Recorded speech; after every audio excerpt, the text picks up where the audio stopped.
maybe kailangan ko ng assistant, ng game assistant. May game assistant ba? Mula dun sa lamesang yon. Si Ren na lang daw. Okay, number 1. Kailan ang, takbo dito kailan ang totoong birthday ni nanay? Huwag na yung kapitbahay, dito na, okay. Pangalan po? Adela Belia. Ano po ang kaso natin? Kaso natin sa, constructor. Okay, di ba galing po sa DPWH? Ay, wala, okay, DSWD, Si Adela ay pamangkin ni nanay, sa pinsa namin. Kailan, Ate Adela, ang totoong birthday ni nanay? Okay, October 10. Marunong ka magma. Anong year pinanganak si nanay? Kung 85 years old na siya ngayong taon na to? 1940. Grabe! Palagpakan natin! Okay, nasa ng price? Ano dyan pick your price. Pick your price now. Ito, lifetime supply of prayer. Ayan, yung mga prices natin. Sige. Ano po yung price nyo? Sneakers, okay. Anong brand? Adidas. Doon po kay Mami Netco. Congratulations! Okay, question number 2. So, si nanay ay pinanganak ng October 10, 1940. It just so happens na medyo delayed ang celebration, but it's better late than never. Tama? Tama po. Okay, next. Ano ang totoong pangalan ni Nanay Francine nung siya ay dalaga pa? Ano ang totoong pangalan? Wait. Pangalan. Russell Q. Magana from Naga City, Bicol. Ano po ang relasyon sa nasasaktan? Siya po ang pinakamaganda kong tiyan. Out of 10. Okay, at ano ang totoong pangalan nung siya ay dalaga pa? Francine Redondo Medrano. Naguluhan ako. Ayusin mo. Teacher ka pa naman. Umayos ka. Francisca Medrano Bainas Redondo. Dalaga pa. Andali. Ano ba? Graduate ba? Graduate naman to. Francisca Medrano Bainas. Yan! Palakpakan mga kaibigan. So tama po. Francisca Medrano Bainas. Nung nag-asawa na si Nanay Redondo. Okay, pick your prize, cousin. And claim your prize from Mami Net. Meron dalawa. Isa lang. Okay, next. Okay. Alin sa sumusunod ang hindi naging trabaho ni nanay? A. Yaya. B. Waitress. C. Mananahe. D. Mananayaw. Come forward! Alin dito ang hindi naging trabaho ni nanay? Okay, A. Yaya. B. Waitress. C. Mananahe. O D. Mananayaw. Trivia, diba? Sino? Try daw, ka. Name, address, suking tinda. Wala akong name address. Ating Nimpa Arenas Bento. Okay, so alin sa mga sumusunod ang hindi naging trabaho ni nanay? Yaya, waitress, mananahe, o mananayaw? Mananayaw, and the answer is mali. Dati po siyang hostess. Charot! Tama po! Okay, congratulations. Yes, okay. Pick your prize here. So yun po, marami po pinagdaanan ang nanay na jobs. Nagyaya po siya, yes. So talagang humble beginnings. Naging waitress din po siya. At saka, naging mananahe. So in fact, mga bedsheet, cortina, sa bahay, siya po ang nananahe niyan. Ang hindi lang po talaga na naging profession ni nanay ay ang maging mananayaw. Okay. Pero I think yun talaga yung dream niya, ang maging mananayaw. Okay, next question. Ano? Okay, hula na lang, or maybe dun sa mga kakilala, si tatay. Ano, or magbigay na lang ng sample ng paborito nilang kanta or kanta ni nanay para kay tatay. Hula, hula. Theme song, love song. Yung mga pamangkin, mga anak. Alam niyo ba? Alam niyo? Ano ba? Okay. Pangalan, address, uwi nila. Bob Redondo. End of the world. Wow! Alam niya, end of the world. Okay. Gusto niyo mga sample? Ay, wait, may sasalo ng sample. Tama yun. End of the world. Sample. End of the world. Tira tol, end of the world. Music ba? Why does the sun go on shining?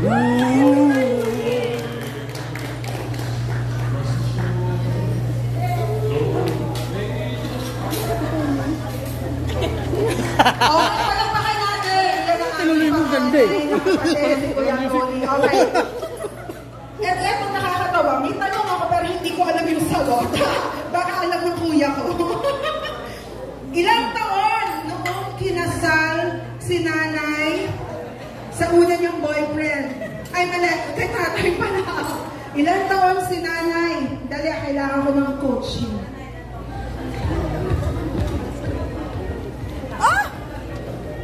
Tama naman pala ako. Hula na na. Okay, ilang taon si nanay nang kinasal sila ni tatay? Dito. May alam? May alam? Hula, hula, hula. Ay, ito, Ate Ori. Pagka ito, hindi mo alam. Ako. Na. Ano, Ate? Ilang taon po si nanay nung kinasal siya kay tatay? Mga 24. Ayun! Wait lang, tatanong natin. Meron po tayo dito mga taga-DTI at Sisip Noras at Belayo para sabihin, magpatunay kung dala niya ang marriage certificate niya actually. Dahil ilang taon ka nung kinasal kay tatay? 24! Okay. And with that, congratulations! Yan, at nandiyan ang Mekhang jacket. Okay, so later, pagpapatuloy natin ang part 2 ng ating Get to Know Nanay Better. But at this point, okay, we'd like to call on ang mga representatives from the next generation. So, nais kong tawagin on stage, di dapat nandito ako. Okay. Nais kong tawagin ang mga apo. Okay, representative from each of the family ng mga apo ni nanay. So, I'd like to call on Ren. Okay, ako na bahala. Tapos, si Kier, and then si Kuya Daryl. To give a short message for Lola.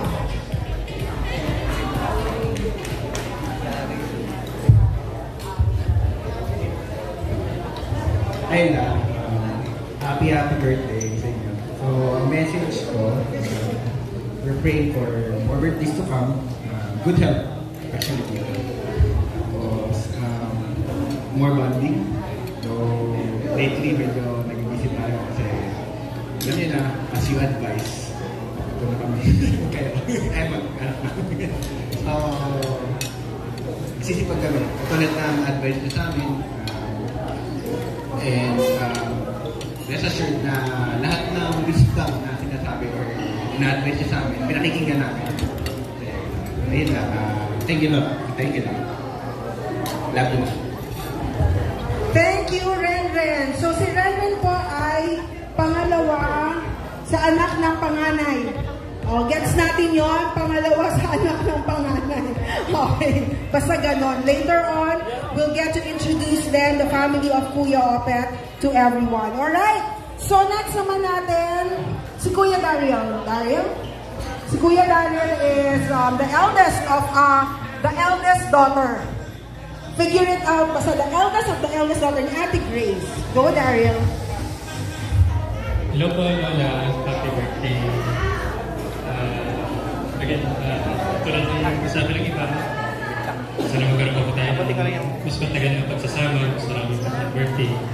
At maabutan niyo po yung susunod niyo pang apo. Marami ang aking pasasalamat sa pag-alaga niyo po sa amin. At alam ko mula pang pagkabata namin, kayo na po ang nag-aalaga pag wala si mama. Ano po kayo palagi. At kahit tuwing bumibisita kami sa inyo sa Antipolo, ano pa rin ang pagiging masikaso niyo. At isa yun sa hinahangaan ko pong katangian ninyo na talagang nakita ko po sa kung paano alagaan si Lolo no. Na kahit matanda na po kayo at may dinadamdam, kahit na mahina rin yung inyong paningin noon, ay hindi nyo pa rin po kinalimutan si Lolo. Palagsawa pa rin po ang inyong pag-aalaga sa kanya.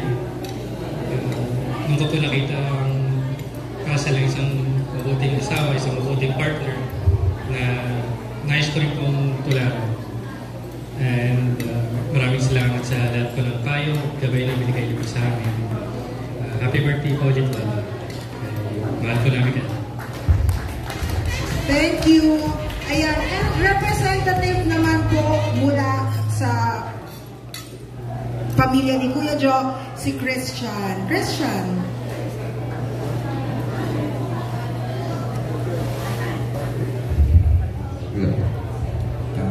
Hello, happy birthday po. I love you and thank you po sa pag-aalaga sa aming mga kapatid sa aming pamilya po. Thank you rin po sa suporta na binibigay niyo po sa financial sa pag-aaral ko po. Thank you and ingat lagi kayo lang. Sana maraming birthday pang dumating sa inyo. Thank you. Okay, salamat. Ayan, request siguro muna tayo ng kung may bottled water, baka kailangan ni nanay ng water. Ayan, si nanay kasi pagka ganitong maraming bisita at maraming pagkain, medyo walang gana kumain. But later yan. Okay, at this point, before more speeches, syempre dapat tribute pa rin sa ating mother dear who's celebrating her 85th birthday. Sa mga bagong dating po, maraming salamat sa inyong pagdalo despite the rains, the traffic, that you are here to celebrate our nanay's birthday. Okay, next game! Up for grabs, more prizes, bring me! Bring me, okay, ilabas na lahat ng mga laman ng inyong mga bags. Okay, and kailangan po natin dito na matinding audience participation. Okay, kung hindi po na kayo uuwi. Okay! First, sa ating bring me, picture of the invitation. Bring me a picture of the invitation, yung parang ganting itsura. Come on, bring out your phones kung kayo po ay sinendan. Come on, come on, come on. Go, Arnel, let's see, let's see. Okay. Yes, yes, yes. Yun. Ayan, okay. Congratulations, Arnel. Sa Laguna.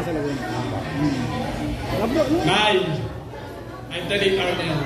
Happy birthday. Madalas ako sa Laguna kasi mas Got your prize. Alright. Tapos kumanin natin siya kay Mami. Salamat and welcome to your family. Okay. Next is, bring me any picture of Nanay Francine. Any picture. Pinicturean niyo ba siya ngayon? Or may album? Okay, go. Okay, go! Siyempre competitive tayo. Ayan, si Wen ay ang aking colleague and very special friend from the agency. Bati ko muna kay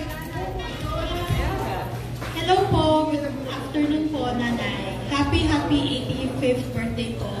We're so honored po that we are part of your celebration. Thank you, Jay, for making us part of your celebration with our friend Irish and si Picoy po.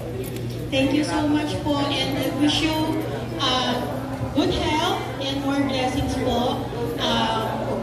And more pa po birthdays to come.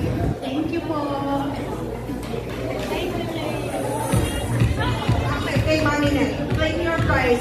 Ayan, mga kasamahan mo po sa trabaho. Nung 10, years ago. Okay, next. Bring me Coke or supply. Coke or supply. Come on, bring me Coke or supply. Okay. Mga kaunting trivia tungkol sa Coke or supply. Ang nanay ko mahilig mag-supply. Kahit na siya ay kulot. Okay, okay na rin ang brush. What's your name, baby girl? Lana is... Magkakaanak pa tayo. Kanino kang anak? Ay, kay Ate Lynn. Okay, sige. Bring mo muna si Lola Franz. Birthday po. Alright, okay. Thank you so much. Ayan, sinabi ko sa'yo. Manimir, Balidosa, dapat kahit kulot yan, hindi. Sabi niya pag kulot tayo, hindi totoo yun. Dahil maayos ang buhok ng nanay ko. Okay, get your prize there. Ayan, gusto na natin po seryosa. You got it? Okay, next is, bring me cologne or perfume. Cologne or perfume. Cologne or perfume. Okay, a little trivia about cologne or perfume. Ang nanay ko, may collection niya ng pabango, galing ng Saudi. Nung nasa Saudi pa ang tatay. So lahat, Paco Rabanne, Christian Dior, ano pa ba? Kung ano-ano pa. Ang ka na. Sabay-sabay niya yung ginagamit. But nanay is always mabango. Lalo na pag-aalis niya. So, hindi pwedeng hindi makakano. Okay! Happy birthday po, Lola Franz. May happy. Pakilala ko ba? Kung hindi ka nakikilala. Kilala ka daw. Mukha pa lang. Okay. So, mga kapitbahay namin, doon pa kami nakatira sa apartment nila Kuya Nestor ng mga Eustachio. Okay! Bring me red lipstick. Bring me red lipstick. Give that to others. Okay, a little thing about red lipstick. Favorite ko siya. Good lang. Because nanay lipstick na lagi yung red. Like that, pink, peach, but red, I love it. Gusto ko lang. Sige, let's check on the shade. Sige, tayo dyan, name, address, and signature. Hello po, ako si Zoe, anak po ni Papa Hector. Antonieta, lolo ko po si Papa Loet. Thank you for coming. Ayan, sige. So get your prize. And next, ready kayo sa next item natin, guys. Konti na lang to. Bring me a dollar bill. Sino ang may dala ng dollar bill dyan? Kinalaman? Dollars, come on. Woo! Ano ang relevance ng dollars sa buhay? Wait, tingnan ko kung authentic. Tingnan natin kung authentic. Mga $5 yun na si Lincoln. Okay. So, syempre, dollars. Kung nag-a-abroad ng tatay, dollars na remittance kay nanay. So, very unforgettable ang dollars. Okay, muna dati. Greetings for nanay. Happy birthday, Pansit. Maka-age na tayo ngayon. Birthday tayo, nakabot tayo ng ganito. Sana kumabot tayo na habang na ng mahabang buhay at masagana, malusog. Makasin tayo na 100 na makatagod tayo ng mga. Thank you. Sana may datang dollars na kung ako mo yung price. May datang dollars na yung ibibigay daw. Yung, magkakaroon 100,000, diba? Okay. So, yung panahon na yun, I remember, may magkano ang panina nung unang panahon? May pinakamababa na naaalala nyo. 11 pesos. Anong taong yan, Nay?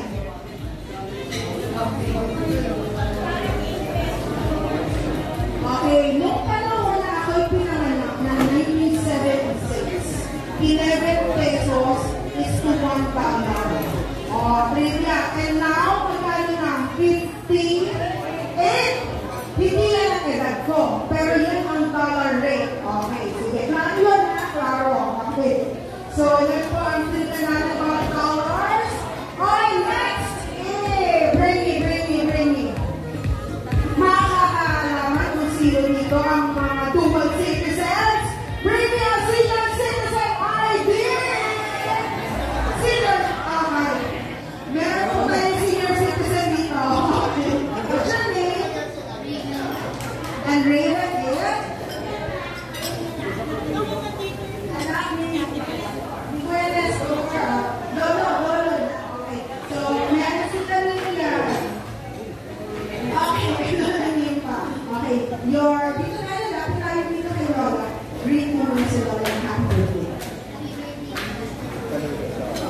Okay,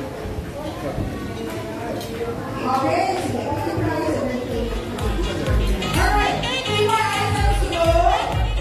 I think naman it's natin na match up sila. Okay, picture nyo pa. Next, bring me. All mga nandito sa kaliwa. Ano, galaw-galaw tayo dito, friends, no? Parang sa medyo, galaw-galaw. Bring me Susie. Susie, Keith, come on. Okay, let's go, sprint!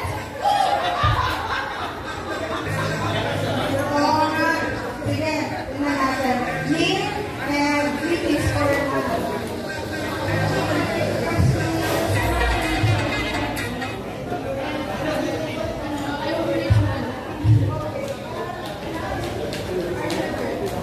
anak ni Arnel. Thank you so much. Okay, at para your price. Okay, Susie. Ano ba pala about Susie? Ang nanay ko stricto nung unang panahon. Nung lalo lang kami mga bata ka. So, para ikaw ay na-late at lumagpas sa curfew, good luck sa'yo. Good luck sa'yo. Pagtataguan ka ng Susie, kumatok ka hanggang madaling araw. Yan ang parusa dahil hindi ka sumunod sa curfew. Okay?